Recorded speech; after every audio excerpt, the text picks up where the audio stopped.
Hello बच्चों, let's see this question and the question says a quantity of aluminium has a mass of 54 ग्राम। तो हमने कोई भी quantity ली aluminium की जिसका मास है 54 ग्राम। अब वो पूछता है what is the mass of the same number of magnesium atoms. तो जानना चाहता है कि अगर हम उतनी ही क्वांटिटी मैग्नीशियम एटम्स की ले लें तो उसका मास क्या होगा। तो यहाँ पर सॉल्यूशन देखते हैं। तो ये क्वेश्चन सॉल्व करने के लिए हमें आना चाहिए मोल कंसेप्ट। तो यहाँ पर की कंसेप्ट जो यूज होने वाला है वो है मोल कंसेप्ट। तो अब कोई भी क्वांटिटी ऑफ एल्यूमिनियम है जिसका मास है 54 ग्राम्स। तो पहले हम इसी क्वांटिटी में नंबर ऑफ मोल्स निकाल लेते हैं एल्यूमिनियम के। तो हम लिख सकते हैं number of moles of aluminium, number of moles of aluminium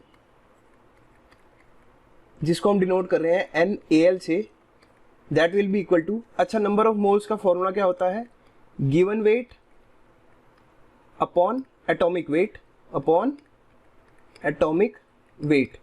तो गिवन वेट कितना है 54 grams upon atomic weight aluminium का हमें दे रखा है 27 ग्राम्स।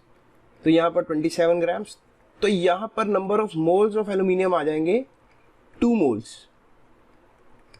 तो जो क्वांटिटी है एल्यूमिनियम की वो आई 2 मोल्स। अब वो पूछता है what is the mass of same number of magnesium atoms. तो हमें मैग्नीशियम एटम के भी 2 ही मोल्स लेने हैं। तो लिख लो for same number of magnesium, magnesium का हमने सिंबल लिखा Mg। So for same number of magnesium atoms the mass will B,